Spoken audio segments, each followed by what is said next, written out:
أما بعد فقد قال الله سبحانه تبارك وتعالى في كتابه المبين وهو أصدق الصادقين إن الدين عند الله الإسلام صلوات بھیجیں محمد.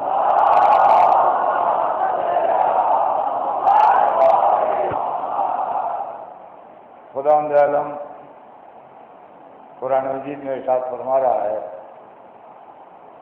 کہ یقیناً دین اللہ کے نزدیک اسلام ہے. ہمارے آپ کے درمیان جس موضوع کا گفتگو ہے وہ موضوع ہے تاریخ اسلام تعلیمات اہل بیت کی روشنی میں.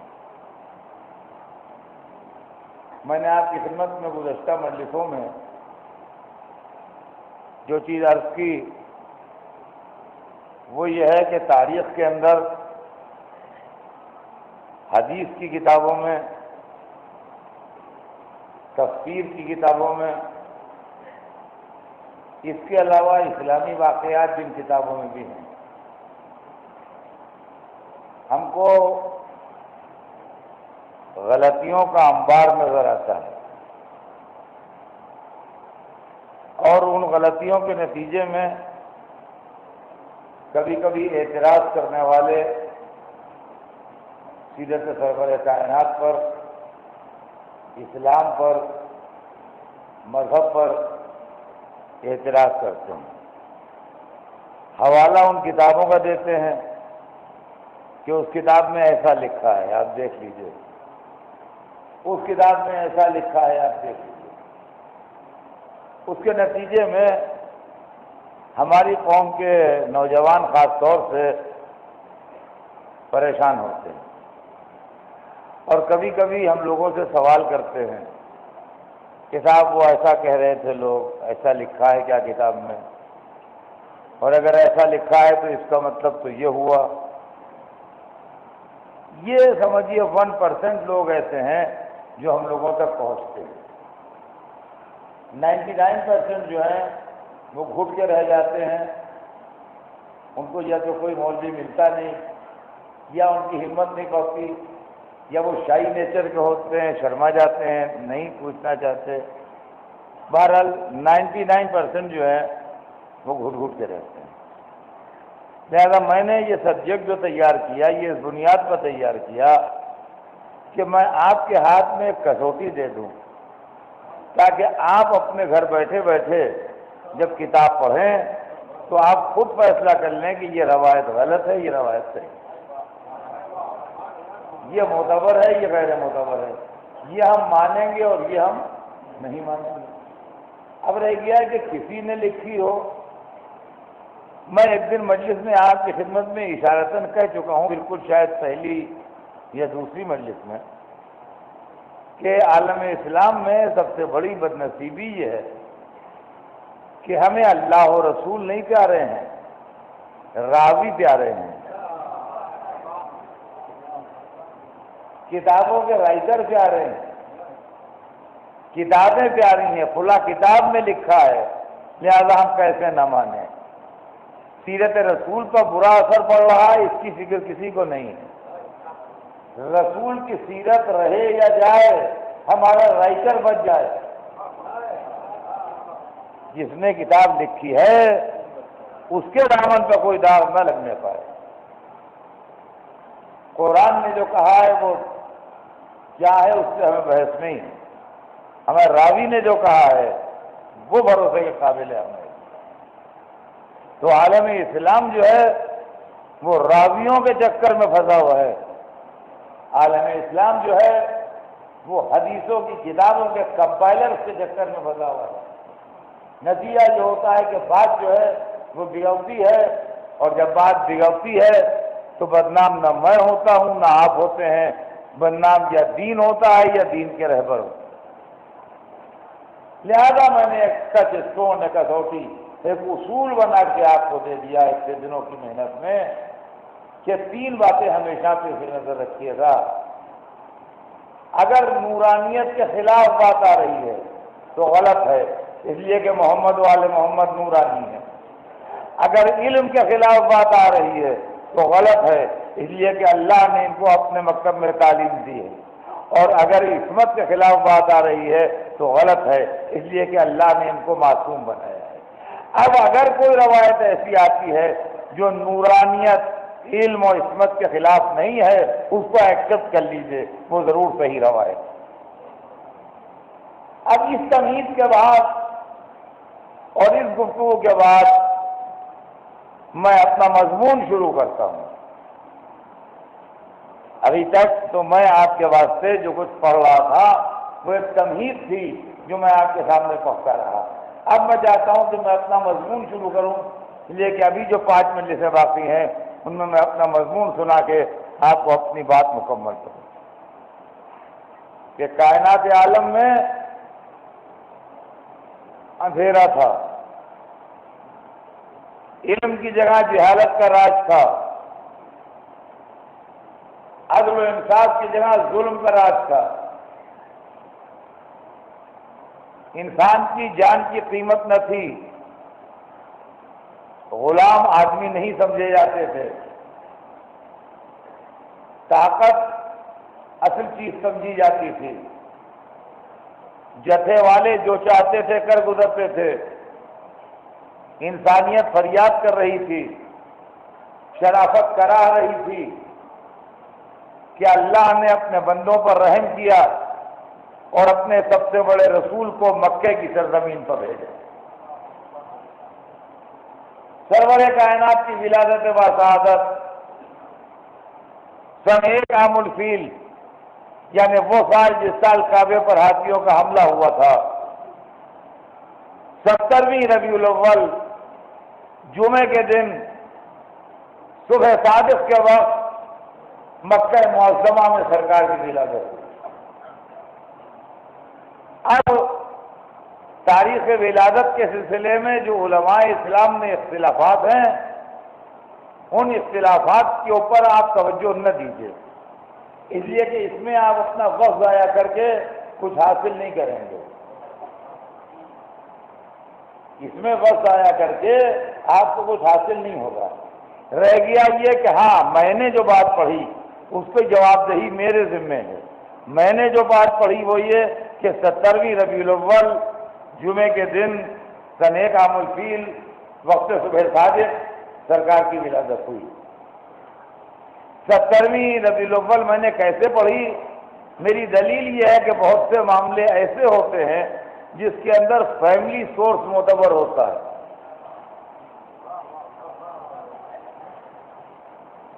آپ 52 برس سے میری مجلس سن رہے ہیں، جو پہلے سال سے مجلس سن رہا ہے اس کو 52 برس ہو گئے سنتے سنتے میری مجلس، لیکن میری آپ کی 52 برس کی ملاقات جو ہے 52 ایئرس کی ملاقات، کیا اس ملاقات نے آپ کو اس قابل بنایا ہے کہ آپ میری ڈیٹ آف برتھ بتا سکیں؟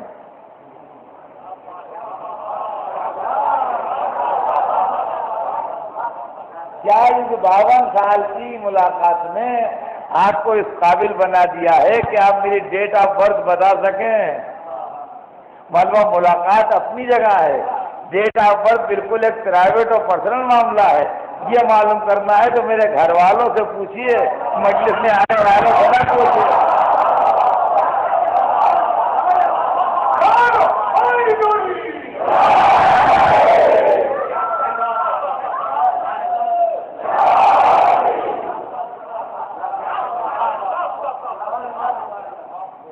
یہ بات اگر آپ کو معلوم کرنا ہے تو میرے گھر میں جائیے، اور میرے گھر سے اور میرے فیملی سورسز جو ہیں ان سے معلوم کیجیے، وہاں آپ کو لکھی بھی مل جائے گی، وہاں ایسے لوگ مل جائیں گے جو بتا دیں گے کہ میں کب پیدا ہوا۔ تو دیکھیے تاریخ پیدائش بھی اور تاریخ وفات بھی یہ دونوں فیملی سورسز سے معلوم ہوتی ہیں۔ ہمیں رسول کی تاریخ ولادت بھی معلوم ہے، ہمیں رسول کی تاریخ وفات بھی معلوم ہے، لیکن ہمارا سورس سن لیجئے، پیدائش کی تاریخ ابو طالب نے بتائی، وفات کی تاریخ علی نے بتائی۔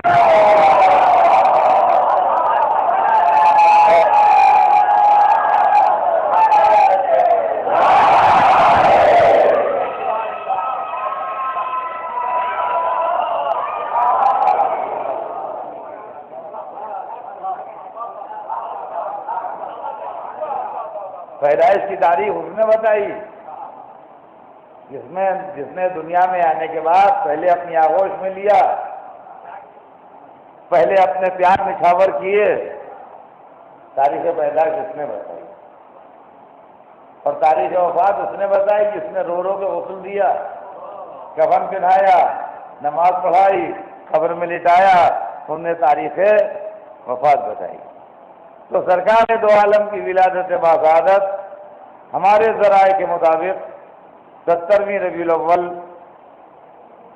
سن 1 عام الفیل جمعے کے دن طلوع صبح ساجد کے وقت ہوئی۔ آپ کی ولادت کے وقت اور وہ شخص جس کے سویرے ولادت ہوئی ہے، کچھ خاص واقعات دنیا میں ظاہر ہوئے۔ ہر ساحر جادوگر جو ہوتے ہیں ان کا سحر باطل ہو گیا، اور اس رات ان کا سارا کتاب جو تھا وہ فیل ہو گیا۔ ہر بادشاہ کا تخت سویرے الٹا ملا، جیسے کسی نے اس کو الٹ دیا۔ ساوا ایک دریا تھا جس کی لوگ پرستش کرتے تھے، پورا دریا اس رات اچانک خشک ہو گیا، ایسا لگا جیسے زمین اس کو نگل گئی ہے، کیا ہوا، وہ بحیرہ ساوا جو ہے وہ خشک ہو گیا۔ اور کسریٰ کا جو محل ہے، جو لوگ عراق کی زیارت کو گئے ہیں وہ اگر قصر ابیض گئے ہیں مدائن میں تو اس کے کھنڈرات آج بھی باقی ہیں۔ بغداد کے پاس ایک علاقہ ہے مدائن جہاں حضرت سلمان فارسی کی قبر ہے، وہاں کے اوپر قصر ابیض کے نشانات طاق کسریٰ کے نام سے باقی ہیں۔ اس کسریٰ کے محل کے 14 کنگورے شب ولادت سرور کائنات گر گئے۔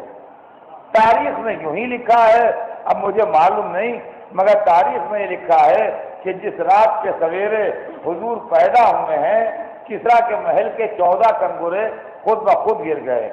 محل کے 14 کنگورے گرنا اس بات کی دلیل ہے کہ شاید اشارہ مل رہا ہو کہ یہ نہ سمجھنا ایک آیا ہے، 14 آئے ہیں۔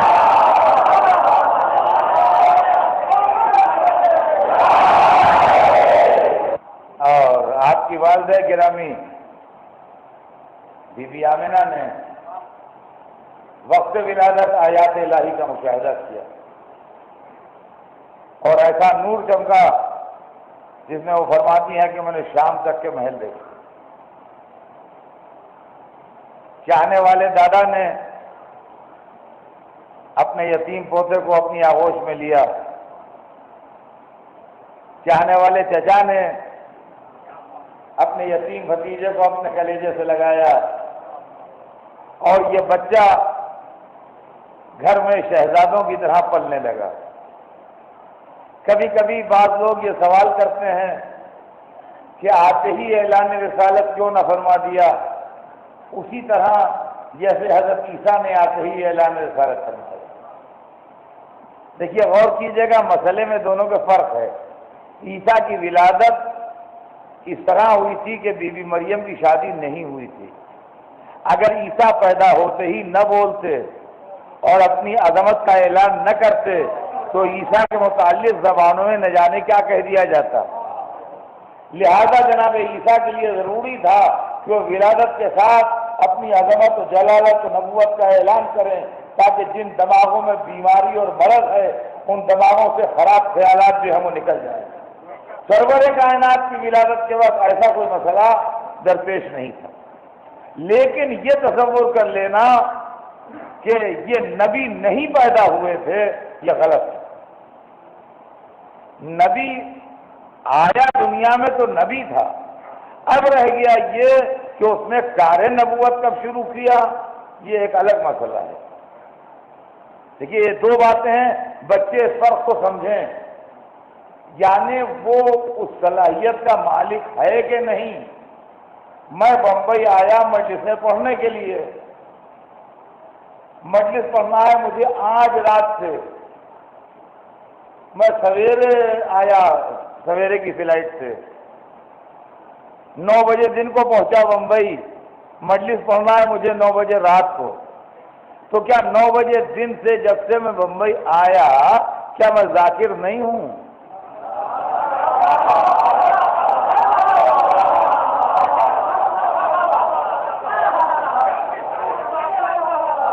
کیا مجھے مجلس پڑھنا نہیں آتی ہے کیا؟ جب میں بمبئی ایئرپورٹ پر یا اسٹیشن پر جہاں آیا میں نے قدم رکھا تو اس وقت بھی میں ذاکر تھا، لیکن مجلس کا اعلان چونکہ 9 بجے رات کو ہے، لہذا میرا پرفارمنس 9 بجے رات سے شروع ہوگا۔ حضور سرور کائنات جب اس دنیا میں آئے تو نبی تھے، اب جب مشیت پروردگار ہوگی جب اعلان رسالت ہوگا۔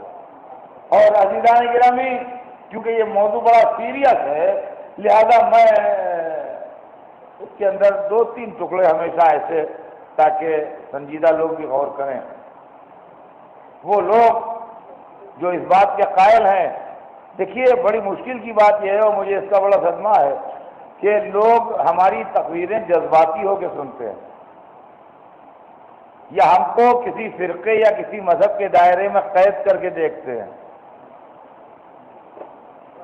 ایسا نہ کیجیے، ہم آپ کے رسول کی بات کر رہے ہیں، تو آپ ہم کو کسی عقیدے، کسی نظریے، کسی علاقے میں قید کر کے نہ دیکھیے، یہ دیکھیے کہ جو بات ہے وہ قابل غور ہے کہ نہیں۔ وہ روایتیں جو اسلام کی تاریخ جن سے بھری پڑی ہے کہ 40 برس کے سن میں جبریل کو دیکھا اور دیکھ کے ڈر گئے اور انہوں نے پکڑ کے سینہ چیرا، اور بی بی خدیجہ کے پاس وہ ڈرے ہوئے آئے اور وہ اپنے کزن کے پاس گئیں اور انہیں خوشخبری دی کہ تمہارا شوہر نبی ہونے والا ہے، وہ کسی نے لکھی ہوں، اس سے بحث نہیں، کسی نے لکھی ہوں، لیکن جس نے بھی لکھی ہیں آپ کے نبی سے مرتبے میں کمی ہے نا۔ جس نے بھی لکھی ہوں، جو مولانا بھی ہوں، اس سے بحث نہیں، جو راوی بھی ہوں، جو صاحب بھی ہوں، آپ ان کو رسول سے کمی چاہتے ہیں نا۔ تو اگر یہ آپشن ہو کہ دونوں میں آپ کس کو اختیار کریں گے تو آپ کس کا دامن تھامیے گا، مولانا کا یا رسول اللہ کا؟ اب میں سوال کرتا ہوں، ٹھنڈے دل سے سوچ کے جواب دیجیے، یہ نہ کہیے کہ ہماری روایت پر اعتراض کر دیا انہوں نے صاحب، ہماری تمہاری کا سوال نہیں ہے، رسول اللہ ہمارے بھی ہیں، رسول اللہ آپ کے بھی ہیں، سب کے ہیں۔ وہ 40 برس جو اعلان رسالت سے پہلے گزرے اس میں رسول کی حیثیت معین کیجئے کیا تھی؟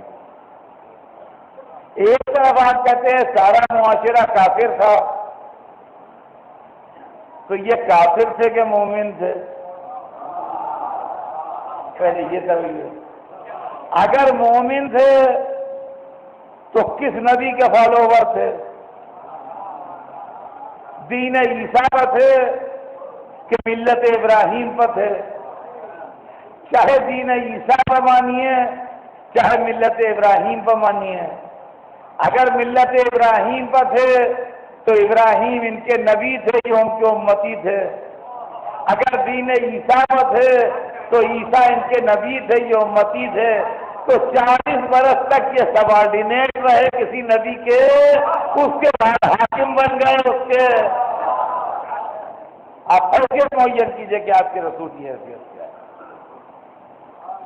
آپ کو سوچنا پڑے گا کہ 40 برس کا سن پختہ عمر کا سن ہوتا ہے، بچپن نہیں ہوتا کہ ان کا بچپن تھا اس میں کیا نہ، 40 برس کی عمر میں انسان کے اندر پختگی اور میچورٹی پیدا ہو جاتی ہے۔ تو سرور کائنات کا بچپن جو گزرا، کمسنی جو گزری، نوجوانی جو گزری، جوانی جو گزری، یہ کس حیثیت سے گزری؟ ہم نے جو اہل بیت کے ذریعے معلوم کیا وہ یہ معلوم ہم کو بتایا گیا کہ وہ اس دنیا میں تشریف لائے بحیثیت نبی کے، مرسل اعظم تھے وقت ولادت بھی، وہ یہ نہیں کہ بعد میں ہوگا، اعلان بعد میں ہوا۔ رہ گیا ہے کہ کام کی نوعیت کا معاملہ جو ہے وہ بھی سمجھ لیجیے آپ، میں اکثر پڑھتا ہوں یہ بات، نہیں ہے کہ کسان کا کام اس دن سے نہیں شروع ہوتا جس دن سے زمین میں بیج ڈالتا ہے، بلکہ وہ آن کے زمین کو تیار کرتا ہے، ہل چلاتا ہے، پانی دیتا ہے، فرٹیلائزر ملاتا ہے۔ جب کھیتوں کی زمینیں تیار ہو جاتی ہیں اور موسم مناسب ہوتا ہے اس کے بعد وہ اس میں بیج ڈالتا ہے، جب اگتے ہیں۔ ایسے ہی زمین پر بیج ڈال دیجئے تو چڑیاں چگ جائیں گی، بیجوں کو کچھ اگنے والا نہیں ہے۔ عزیزان گرامی، سرور کائنات جس علاقے میں آئے تھے وہاں ذہنوں کی زمین اتنی بنجر تھی، اتنی خراب تھی، اتنی تاریک تھی کہ سرور کائنات نے 40 سال تک اپنے اخلاق کا پانی اس میں شامل کیا، اپنے کردار کی نورانیت اس کے اندر شامل کی، اپنے عمل کی شرافت اس کے اندر شامل کی۔ جب ذہن انسانی اور فکر انسانی کو اس قابل بنا دیا کہ حق و باطل کا فیصلہ کر سکے، جب کہا قولوا لا الہ الا اللہ،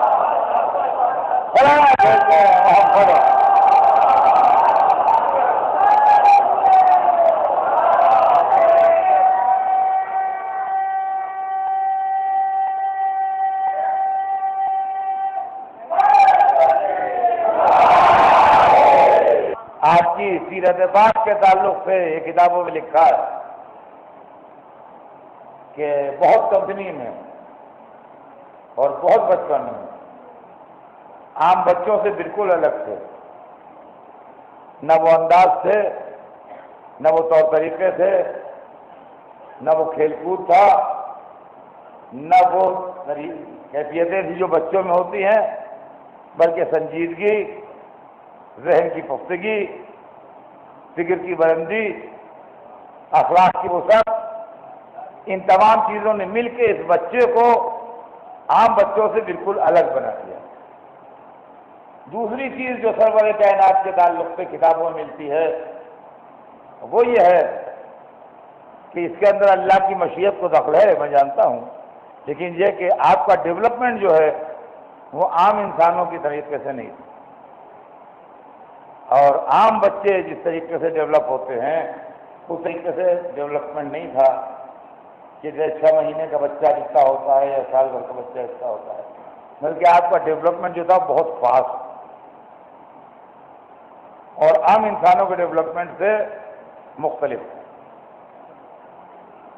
یہ شہزادہ ابھی 5 سال کا تھا کہ اس کے دادا نے دنیا سے رہ اور باپ تو دنیا میں آنے سے پہلے ہی رخصت ہو چکے تھے، ماں نے بھی داغ مفارقت دیا اور چاہنے والا دادا بھی رخصت ہو گیا، لیکن دادا نے جاتے جاتے کائنات کی سب سے عظیم دولت کو بے سہارا نہیں چھوڑا، بلکہ اپنے بیٹے ابو طالب کو بلا کے اس شہزادے کو ابو طالب کے حوالے کیا۔ سلام ہو ابو طالب پر جنہوں نے اور ان کی بیوی نے مل کے ناممکن کو ممکن کر دکھایا۔ دیکھیے وہ لوگ ہم نے دیکھے ہیں زندگی میں، بڑا تجربہ ہے ہمارا زندگی کا، پھر ہم نے زندگی کھلی آنکھوں سے دیکھی ہے۔ لوگ بچوں کو پال لیتے ہیں اور ان سے وہی محبت کرتے ہیں جو ماں باپ کرتے ہیں، مگر عام طور سے یہ وہ لوگ ہوتے ہیں جن کے خود اولاد نہیں ہوتی۔ عام طور سے یہ وہ لوگ ہوتے ہیں جو خود دولت اولاد سے محروم ہوتے ہیں، اور ایک مدت کے بعد جب ان کو مایوسی ہو جاتی ہے کہ اب ان کی وہ ایج نہیں رہی کہ ان کی اولاد ہو، تو کوئی بچہ لے لیتے ہیں، اور پھر ماں بھی بھول جاتی ہے کہ وہ اس کی اصلی ماں نہیں ہے، اور باپ بھی بھول جاتا ہے کہ وہ اس کا اصلی باپ نہیں ہے، بڑے پیار سے اس کو پالتے ہیں۔ لیکن جس کے خود اولاد ہو وہ دوسرے کے بچے کو اولاد کی طرح پالے، یہ مشکل ہے۔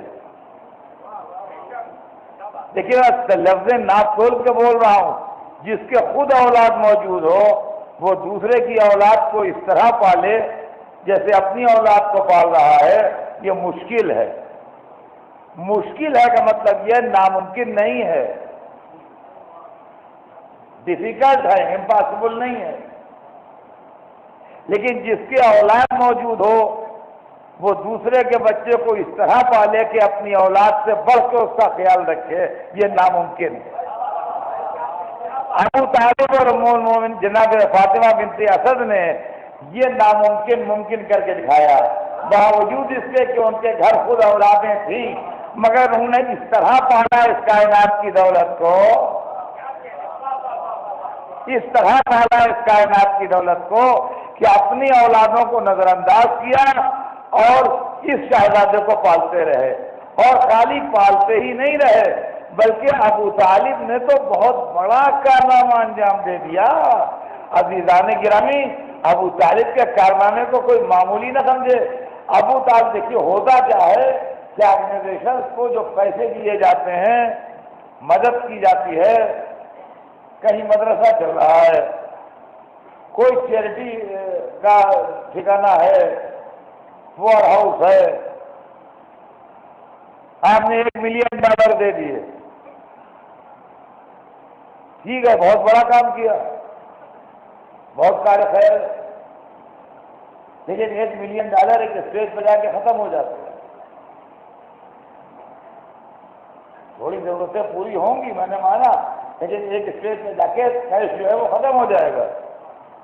لیکن ساتھ ہی ساتھ آپ نے ایک بہت بڑی پراپرٹی جس کی آمدنی ملینز میں تھی وہ بھی لکھ دی اس کے نام، تو اب یہ پراپرٹی رہے گی پرماننٹ، ہمیشہ انکم آتی رہے گی، آرگنائزیشن کو ملتی رہے گی، آرگنائزیشن چلتا رہے گا۔ ابو طالب کا یہ احسان ہے کہ اسلام کے رننگ بیلنس میں تو اپنا اثر ڈالا اور اسلام کے فکس ڈپازٹ میں اپنی پوری نسل رکھ دی، اپنا پورا خاندان رکھ دیا کہ صبح قیامت تک آج تک جو دین کا نظام قائم ہے وہ ابو طالب ہی کا ہوتا ہے۔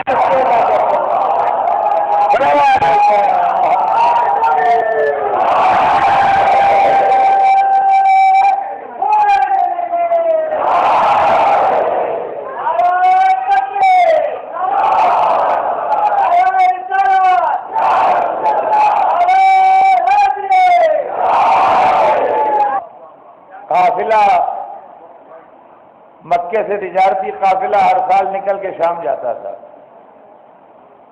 رسول اللہ کی نوعمری تھی۔ تاریخ میں 2 ورژن ہیں، ایک یہ کہ چچا خود لے گئے، ایک یہ کہ بھتیجے نے کہا ہم بھی چلیں گے، اب جو بھی ہو ساتھ لے کے گئے۔ مکے اور شام کے بیچ میں سیریا ہی کے علاقے میں ایک جگہ ایسی ہے جہاں سامنے قافلے ٹھہرتے اور اوپر سامنے ادھر پہاڑی ہے، اور اس پہاڑی کے اوپر ایک چرچ ہے۔ اس چرچ میں ایک راہب رہتا تھا، ایک عالم رہتا تھا۔ وہ کبھی کبھی باہر سے کھڑکی سے نیچے ٹھہرنے والے قافلوں کو بھی دیکھتا تھا۔ ایک دن جو اس نے دیکھا تو اس کی نگاہیں ایک بچے پر جم گئیں اور وہ دیکھتا ہی رہا دیر تک۔ پھر اس نے وہاں سے آدمی بھیجا کہ یہ معلوم کرو کہ یہ کون سا قافلہ ہے اور کہاں کا قافلہ ہے۔ تو اس کے آدمی نے آن کے تحقیق کی اور وہاں جا کے اس کو بتایا کہ یہ مکے والوں کا قافلہ ہے اور یہ قبیلہ قریش کے لوگ ہیں جو اپنا قافلہ لے کے شام جا رہے ہیں، تجارتی بات۔ اس نے وہاں سے میسج بھجوایا سردار قافلہ کے نام جو جناب ابو طالب تھے کہ ہماری خواہش یہ ہے کہ آج رات کو آپ کھانا ہمارے ساتھ کھائیں، نان و نمک ہمارے یہاں نوش کریں، کھانا ہمارے ساتھ۔ ظاہر ہے کہ ایک اخلاقی دعوت تھی، کوئی آدمی کسی کو اخلاقاً کھانے میں بلاتا ہے۔ جناب ابو طالب نے اس دعوت کو قبول فرمایا اور اپنے ساتھ اپنے قافلے والوں کو لے کے چلے گئے۔ اب یہ بات پتہ نہیں حکم خدا سے ہوئی، پتہ نہیں منشاء نبوت سے ہوئی، پتہ نہیں ابو طالب کی ذہانت سے ہوئی، میں کہہ نہیں سکتا، لیکن ابو طالب جب قافلے والوں کو لے کے پہنچے تو وہ راہب ایک ایک سے ملا میزبان کی حیثیت سے، اور ہر ایک کو اس نے انٹرٹین کیا، جس کو کہتے ہیں آج کی زبان میں، اور اس کے بعد ابو طالب سے کہنے لگا کہ ایک آدمی اس میں کم ہے، آپ جو لوگ لائے ہیں اس میں ایک آدمی کم ہے۔ تو ابو طالب نے کہا کہ ہاں ایک آدمی کم ہے، ہمارا بھتیجا ہے، وہ ہم اس کو لائے نہیں، اس کو سامان کے پاس چھوڑ دیا ہے، باقی ہمارے پاس سامان بھی ہے، تو کوئی آدمی سامان کی حفاظت کے لیے ہونا چاہیے، تو ہم نے اس کو سامان کی حفاظت کے واسطے چھوڑ دیا۔ تو کہنے لگا کہ ہم اپنے آدمی بھیجے دیتے ہیں، وہ آپ کے سامان کی حفاظت کریں گے، اور اس کو آپ بلائیے، اسی کے لیے تو ہم نے دعوت کی۔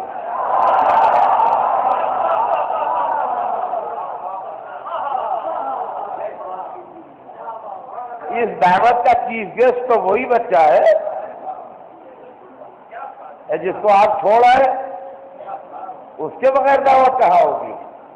ہم آدمی اپنے بھیجے دیتے ہیں، ہم آپ کے سامان کی حفاظت ہوگی، کہیں جائے گا نہیں، اس کو آپ بلائیے۔ آدمی چلے گئے، سرکار آئے، رات میں بڑا احترام کیا، بڑی عزت کی، چیف گیسٹ کے طریقے سے ٹریٹمنٹ دیا، کھانا کھلایا، اور جب کھانا وانا ہو گیا، لوگ ادھر ادھر کی باتیں کرنے لگے، تو راہب نے ابو طالب سے کہا کہ مجھے آپ سے کچھ الگ بات کرنا۔ وہ ان کو لے کے الگ گیا، کہا کہ آپ اس بچے کو لیے ہوئے سفر میں کہاں نکل آئے؟ آپ کو معلوم ہے یہ کون ہے؟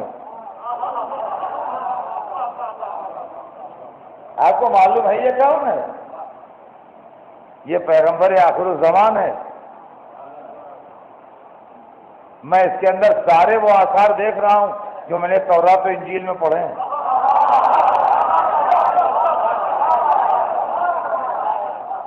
یہی اللہ کا آخری نبی ہے، اور یہی اللہ کا آخری پیغمبر ہے، اور میں ویسا راہب نہیں ہوں دنیا والا، میری عمر وفا نہیں کرے گی،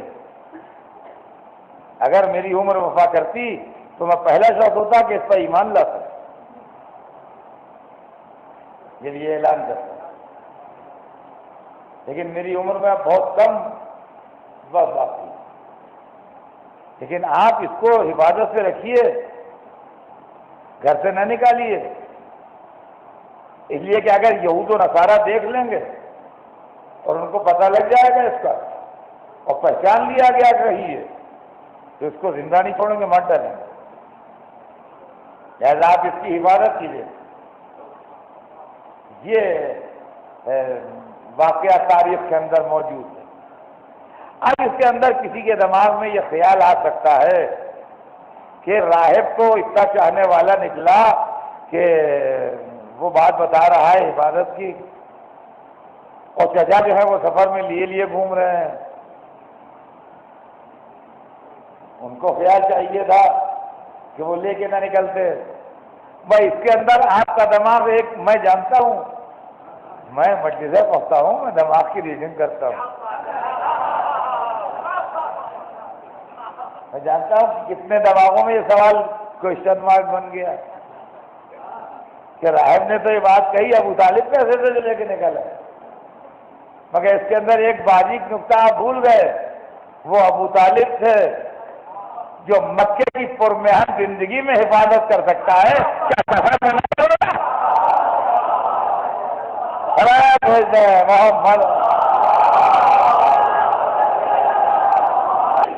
اچھا صاحب سنیے بس چند منٹ، یہ واقعہ حضرت کی کمسنی کا ہے، عمر مبارک 23 برس تھی، 23 ایئرس، جب بی بی خدیجہ کا سامان تجارت لے کے پہلی مرتبہ سفر پر گئے، انڈیپینڈنٹ قافلے کے سردار کی حیثیت سے۔ عمر مبارک 24 سال کی تھی جب بی بی خدیجہ کا سامان دوسری مرتبہ لے کے سفر پر گئے۔ وقت میرے پاس تنگ ہے، میں صرف آپ کو 2 واقعے سناؤں گا اور اس کے بعد کل میں تاریخ اسلام کے ایک بڑے کانٹروورشل واقعے کو جو سیرت سرور کائنات سے تعلق ہے، یعنی حضور کی فیملی لائف، حضور کی بیویاں، حضور کی ازواج کی تعداد، جس کے اوپر دنیا میں اعتراضات بھی ہوتے ہیں، یہ زندگی رہی تو آپ کو کر سنا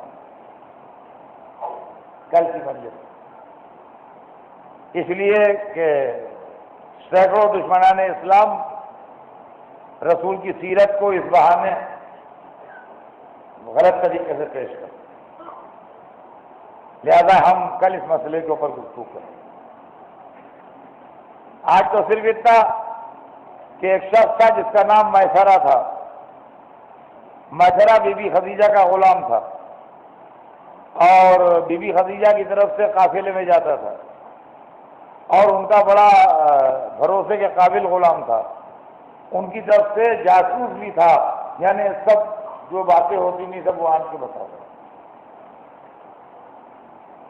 جب وہ پلٹ کے آیا تو اس نے کہا بی بی یہ صاحب مجھے عجیب و غریب لگتے ہیں، قطع نظر اس کے کہ ان کا اخلاق بہترین ہے، پورے قافلے میں کوئی آدمی کو شکایت نہیں ہونے دیتے، کوئی آدمی ان سے ناراض نہیں ہوتا، ہر ایک سے ہنس کے بات کرتے ہیں، چھوٹا بڑا غلام آزاد۔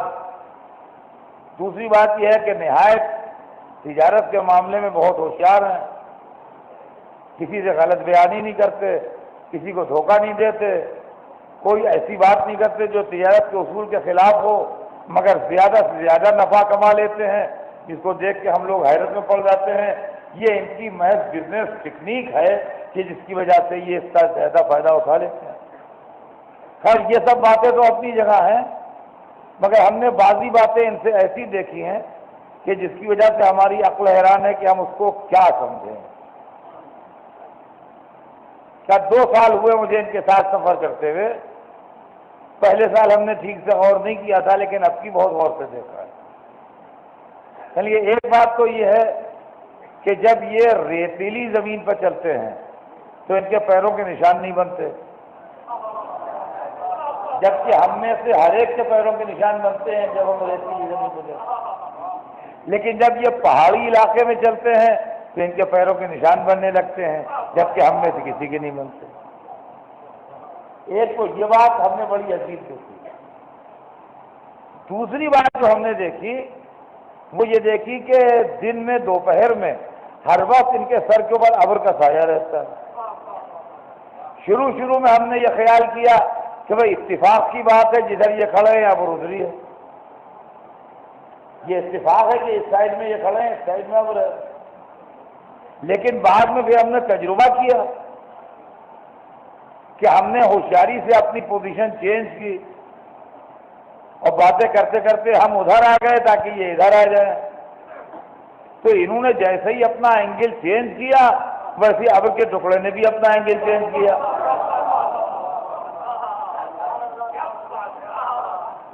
اور دوسری چیز ہم نے یہ مارک کی کہ ابر ادھر کو چلتے ہیں جدھر ہوا چلتی ہے، مطلب ہوا کا جو بہاؤ ہوتا ہے، اگر ہوا ایسٹ سے ویسٹ چل رہی ہے تو ابر کا ٹکڑا بھی اس کے ساتھ ایسٹ سے ویسٹ چلے گا۔ ہم نے یہ محسوس کیا کہ ہم جا رہے ہیں، ہوا ایسٹ سے ویسٹ چل رہی ہے، ہمارا قافلہ ویسٹ سے ایسٹ جا رہا ہے، اب ان کے سر پر ہوا کے بہاؤ کے اگینسٹ میں چل رہا ہے۔ یہ بات ہماری سمجھ میں نہیں آتی یہ کیا ہے۔ وہ کہہ لیں کہ ایک واقعہ اور ہوا، وہ بھی ہماری سمجھ میں نہیں آتا کہ وہ کیا واقعہ ہوا، اور وہ یہ ہوا کہ ایک دفعہ ایک منزل کے اوپر تھوڑی مس انڈرسٹینڈنگ ہو گئی اور ہم لوگ پانی بھرنا بھول گئے. آدھے راستے پر جا کے ہمارا پانی ختم ہو گیا. اب وہاں صورتحال یہ تھی کہ جتنی دور وہ منزل تھی اتنی دور یہ منزل تھی. اگر پیچھے پلٹتے ہیں تب بھی اتنا ہی چلنا ہے اور اگر آگے بڑھتے ہیں تب بھی اتنا ہی چلنا ہے. اور پانی ختم ہو گیا اور دھوپ تھی تیز اور گرمی تھی تیز، تو ہمیں یقین ہو گیا کہ ہمارے قافلے کے آدھے سے زیادہ لوگ آج پیاسے مر جائیں گے. اس لیے کہ دونوں صورتوں میں ہمیں ٹائم اتنا ہی دینا پڑے گا اور اس بیچ میں پانی ہمیں ملے گا نہیں کہیں. تو کہتا ہے کہ چونکہ یہ سردار قافلہ ہے لہذا ہم نے یہ ضروری جانا کہ ان کو سچویشن سے باخبر کریں کہ ہم کس مصیبت میں پھنس گئے ہیں. تو کہنے کہ ہم نے ان کو اطلاع دی کہ ہم اس مصیبت میں گرفتار ہو گئے ہیں. تو کہنے کہ بیوی نہ یہ پریشان ہوئے نہ یہ گھبرائے نہ ان کے اوپر کوئی اضطراب ہوا. انہوں نے بڑے اطمینان سے بہت پیسفلی ہماری بات سنی اور اس کے بعد جہاں یہ کھڑے ہوئے تھے وہاں سے 1.5 گز ایک طرف گئے اور وہاں زمین دیکھی. ہم سے کہنے کہ یہاں پر کھودو، یہاں پر کھودو. تو کہنے کہ ہم لوگوں نے کھودنا شروع کیا کہ ذرا کھودا تھا کہ وہاں سے پانی ابلنے لگا اور ایسا صاف ایسا عمدہ ایسا میٹھا چشمہ نکلا کہ وہاں پانی ہی پانی ہو گیا جنگل میں. ہم نے اپنی مشکیں بھری اور جب اتنا زیادہ پانی نکلا تو سارا قافلہ نہایا وہاں، سب نے کپڑے دھوئے اپنے، سب نے مشکیں بھری اپنی. تو وہاں تو پورا جنگل میں منگل ہو گیا. تو بیوی ہم نے بہت سفر کی ہیں ریگستانوں میں اور ہمیں بڑا ریگستانی سفر کا تجربہ ہے. بڑے سے بڑا آدمی اور ہوشیار سے ہوشیار جس کی زندگی ریگستانوں میں کٹی ہو وہ اس طریقے سے وہ نہیں بتا سکتا ہے. اور پھر ان کو یہ کیا معلوم تھا کہ ہم کس پوائنٹ سے کہیں گے اور کیا کریں گے، اور یہ کہ نہ کہیں گئے نہ آئے وہاں سے چشمہ جاری ہو گیا. یہ واقعات ایسے ہیں کہ جس کی وجہ سے ہم بالکل حیرت میں ہیں کہ یہ کس ٹائپ کے آدمی ہیں اور ان کے اوپر کیا چیزیں ہیں. تو عزیزان گرامی، سرور کائنات کی یہ زندگی کے واقعات تاریخ کے اندر لکھے ہیں. یہ جو میں پڑھ رہا ہوں آپ کے سامنے کسی دماغ میں یہ نہ آئے کہ میں اپنی طرف سے گھر کے پڑھے دے رہا ہوں. میں جو پڑھ رہا ہوں تو یہ واقعات ڈائریکٹ مجھ پر نازل نہیں ہوئے ہیں، میں نے بھی کسی کتاب میں پڑھ کے آپ کو سنائے ہیں.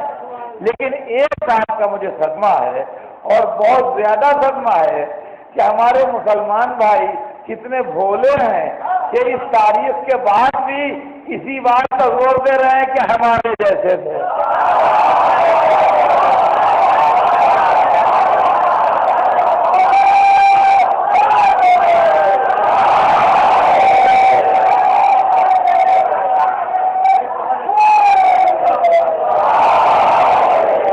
تو عزیزان گرامی، یہ حیات سرور کائنات یہ وہ تاریخ ہے جو ہمیں آستانہ اہل بیت سے مل رہی ہے. اس میں ان راویوں اور ان مفکرین اور محدثین کا حصہ نہیں ہے جنہوں نے در اہل بیت پر حاضر ہونے کی زحمت نہیں کی. اور عزیزان گرامی، یہی وہ تاریخ ہے جو آگے بڑھتی ہے تو رسالت سے امامت کو ملا دیتی، اور امامت کی تاریخ جو ہمارے سامنے آتی ہے تو رسالت کی تاریخ کو اجاگر کرتی ہے. ہماری جانیں نثار ہو جائیں اس نواسے پر جس نے اپنی قربانی دے کے اپنے نانا کے نام کو روشن کر اور جس نے اپنی جان دے کے اپنے نانا کے دین کو بچا لیا. ورنہ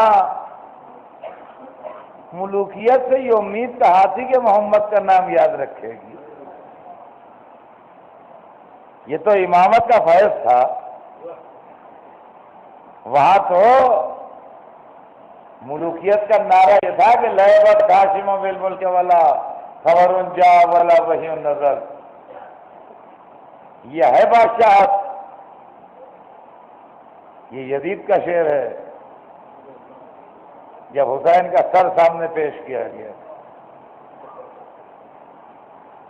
تو کہتا ہے کہ لعبت ہاشم بالملک والا خبر جا والا وحی نظر، ہاشمیوں نے ملک کے ساتھ ایک کھیل کھیلا تھا، سیاست تھی، ملک حاصل کرنے کے لیے کھیل تھا۔ خبر جا والا وحی نزل، نہ خبر آئی تھی نہ وحی نازل تھی، نہ خبر آئی تھی نہ وحی نازل ہوئی تھی۔ بدنصیبی کی بات تو یہی ہے کہ انحصار کی موجودگی میں بھی لوگ یزید کو مسلمان کہتے ہیں۔ ہمارا جیسا کوئی مسلمان اگر قرآن کی ایک آیت سے انکار کر دے تو بالاتفاق وہ کافر ہے، اس کے اندر دو رائے نہیں ہے، ایک قول بھی ہمیں حمایت میں نہیں ملے گا کسی کا۔ اگر قرآن کی کسی ایک آیت سے بھی ہم انکار کر دیں تو سارا عالم اسلام یونانیمس فیصلہ دے گا کہ یہ آدمی کافر ہے، اس لیے کہ یہ آیت قرآن کا جز ہے وہ یہ انکار کر رہا ہے، لیکن یزید پورے قرآن سے انکار کر رہا ہے۔ خدا برا کرے پیسے کی لالچ کا کہ اس کے بعد بھی مسلمان، لیکن ہماری جانیں نثار ہو جائیں حسین ابن علی پر، جس نے وہی پہ جواب دیا۔ امامت کا زمانہ تھا چوتھے امام کی، جواب ان کو دینا چاہیے تھا، لیکن وہ جواب دیتے تو ان کو دلیل دینا پڑتی۔ کٹے سر سے حسین بولے تو یہ واقعہ خود دلیل بن گیا، اب دلیل کی ضرورت نہیں۔ جب اس نے انکار کیا کہ نہ خبر آئی تھی نہ وحی آئی تھی تو روایت بتاتی ہے کہ خوش کھوٹے ہو کھلے اور آواز آئی سیعلم الذین ظلموا ای منقلب ینقلبون، ہم قریب ظالموں کو معلوم ہو جائے گا تو کس کروٹ پلٹائے جاتے ہیں۔ قرآن پاک کی آیت سے حسین نے اس کو جواب دے دیا کہ انکار وحی کرنے والے کیسے انکار کرے گا، میں کہتے سر سے قرآن پڑھا۔ عزیزان گرامی، تاریخیں گزر رہی ہیں، ایام عزا تمام ہو رہے ہیں، محرم گزر رہا ہے، سیدہ کا لال اب چند دن کا مہمان ہے۔ ہم حسین کے چاہنے والوں کا ذکر کرتے ہیں، حسین کے ناصروں کا ذکر کرتے ہیں۔ تاریخ بتاتی ہے کربلا کے میدان میں صبح سے بادل شہادت گرم ہوا، جہاد شروع ہوا، یہاں تک کہ جہاد ہوتے ہوتے کربلا کے میدان کا سورج ڈھلا، اور ادھر سورج ڈھلا ادھر ابو ثمامہ سیداوی آگے بڑھے، عرض کی ابن رسول اللہ، دل چاہتا ہے ایک نماز اور آپ کے ہمراہ پڑھیں۔ یہی وہ لوگ تھے جو نمازوں کو قائم کر گئے، یہی وہ لوگ تھے جن کی وجہ سے آج تک مسجدیں آباد ہیں، یہی وہ لوگ تھے جن کی وجہ سے سجدے زندہ کا ایک نماز آپ کے ہمراہ پڑھ لیں۔ حسین نے آسمان کو دیکھا، فرمایا نام ھذا اول وقتھا، ہاں ابو ثمامہ صحیح کہتے ہو، یہ اول وقت نماز ہے۔ اچھا ان سے کہو اتنی دیر لڑائی روکیں کہ ہم نماز پڑھ لیں۔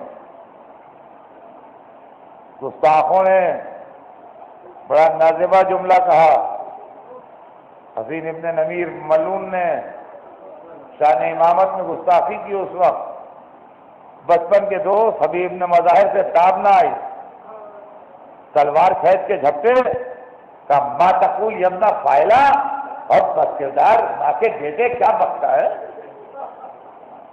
ایک تاریخ بتاتی ہے ایک ہی بار میں اس کو گھوڑے سے نیچے گرایا، اور اس کے بعد جہاد کے لیے میدان اتر گئے لشکر میں۔ ادھر چھوٹی سی جماعت سب باندھ کے کھڑی ہوئی، حسین کے سامنے سعید ابن عبداللہ اور زہیر قید کھڑے ہو گئے۔ کبھی جو تیر آتا تھا سعید اپنے سینے پر روکتے تھے، کبھی جو تیر آتا تھا زہیر اپنے سینے پر روکتے تھے۔ امام نماز پڑھ رہے تھے، سعید و زہیر سینے پر تیر روک رہے تھے، یہاں تک کہ کربلا کے میدان میں جنت کے شہزادے کی نماز تمام ہوئی۔ ادھر نماز تمام ہوئی، ادھر امام نے دیکھا سعید نے ہاتھ جوڑے، ہاتھ جوڑ کے عرض کرتے ہیں رضیت یا ابا عبداللہ، اے ابو عبداللہ مجھ سے راضی ہوئے؟ یا حسین آپ مجھ سے راضی ہوئے؟ اور حسین نے فرمایا ہاں میں تم سے راضی ہوں۔ بس جیسے ہی سنا کہ امام راضی ہیں ویسے ہی گرے، روح گلشن جنت کو پرواز کر گئی۔ امام سعید کی میت کے برابر بیٹھ گئے، اپنے ہاتھ سے ایک ایک تیر نکالنا شروع کیا۔ میں کہوں گا سعید سینے سے تیر نکل رہے ہیں کہ دل سے آسمان نکل رہے ہیں؟ یہ ہاتھ کسے نصیب، یہ زانو کسے نصیب؟ رسول کا نواسا تمہارے سینے سے تیر نکال رہا ہے، ایک ایک تیر سینے سے نکالا۔